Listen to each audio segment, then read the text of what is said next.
not a lot still playing at this time of year. So to be one of them with this team, it's a lot of fun. As I've said for months, this team's been a lot of fun to be around, a lot of fun to coach because of the way they listen and they work so hard and they like each other. So it's there's a good locker room feel to it, and really pleased because it's very difficult, I think, in the first year to try to blend all that, and these guys have just done a tremendous job. And they've had no trouble refocusing in on really the number one overall seed.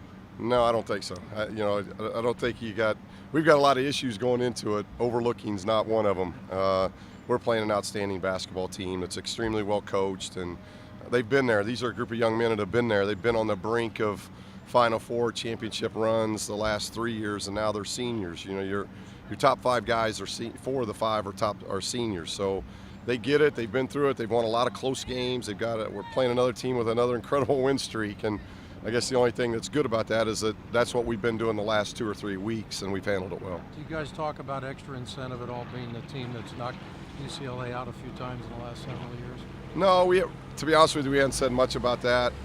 That hasn't really brought up. Whether it gets brought up here in the final hours of preparation, we've been really trying to think and focus on it's a quick turnaround for us. So, the motivation's obviously going to be there regardless of past history between the two programs. These are two teams that have had really good years, and they won the SEC. We won the Pac-12 tournament championship, so they've been ranked number one a lot during the year. We've been hardly ranked. So one team's been on everybody's radar, the other one's kind of been flying under it a little bit. So the motivation will be there. It's whether we can execute the game plan.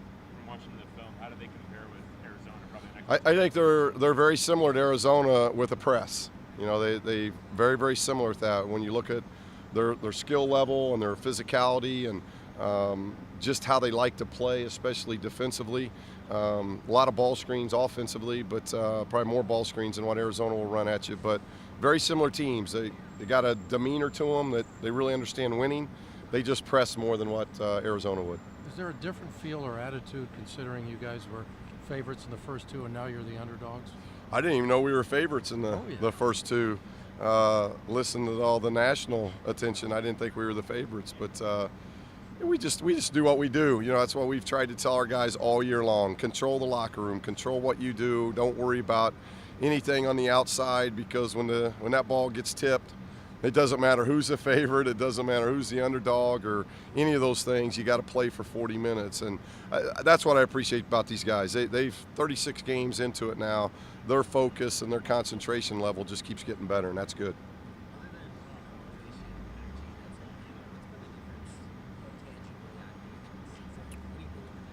No, I think it's just clicked. I think I've said it before, when you're doing it for 1 year, we haven't even quite been at 1 year, about a week away from being here 1 year. There's a lot of emphasis that you have to put in, and that's offense, defense, individual development that is huge for us, what we do in the classroom, the community projects. There's so much to do, and the guys have been terrific. I think it's taken them a while to execute the emphasis on the defensive end. And whether that was losing to Washington State or whatever it might have been, we went to the Pac-12 tournament and we left there a much better defensive team. And we're playing some really good offenses. So you look at the 5 teams we've beaten, they're all different in the way they approach offense, but they're all very explosive and can score. So we've done a very good job defensively. How does the way Florida uses Patrick Young compare to how Arizona used their bigs? Similar. I think a little bit more ball screening. And with their pressing, he can get out in transition a little bit more. You got a little bit more open floor, so we've got to do a good job handling the press. We've been a good ball handling team all year long.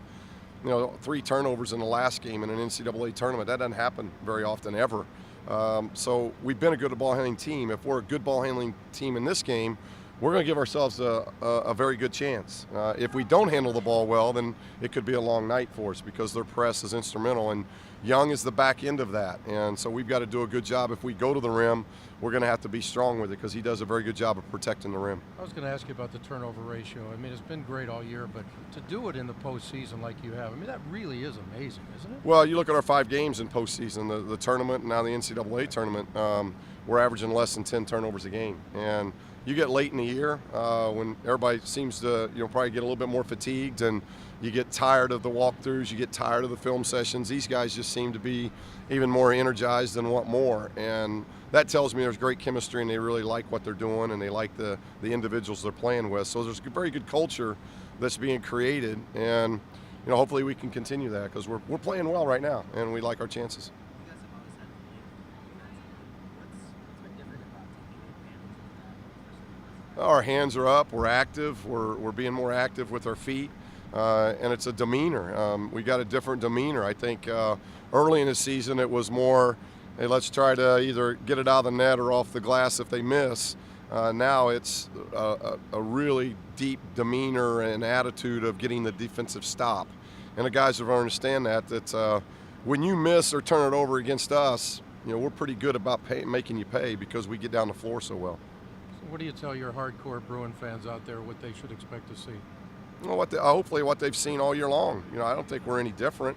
Hopefully we've gotten better. I think we're better now in mid to late March than what we were in December, obviously, but this has been a team that just continually has grown all year long. We weren't going to be a perfect team in December, and I don't necessarily think we're a perfect team now, but if you're a Bruin fan, you should like what you see. These are kids that play extremely hard. They play very unselfish. They play together. They love how they're playing and the style that they're playing. And they're winning a lot of games. They've won 28 games and a championship. So I think you'd really enjoy following this team. I know as a coach, I really enjoy coaching them. Gotta love the fact that they bought in though too first year because you never know. Well, I've said that from day one. It's about the players. The players are not just going to make year one. They're going to make the future of this thing. And probably not enough's talked about that it is about the players, and that's why I'm very pleased with them because they've listened and they've bought in from day one and done everything they could to execute what we want done on and off the court, and I'm very appreciative of those efforts. Okay, Thanks, Coach. thank Good you. luck.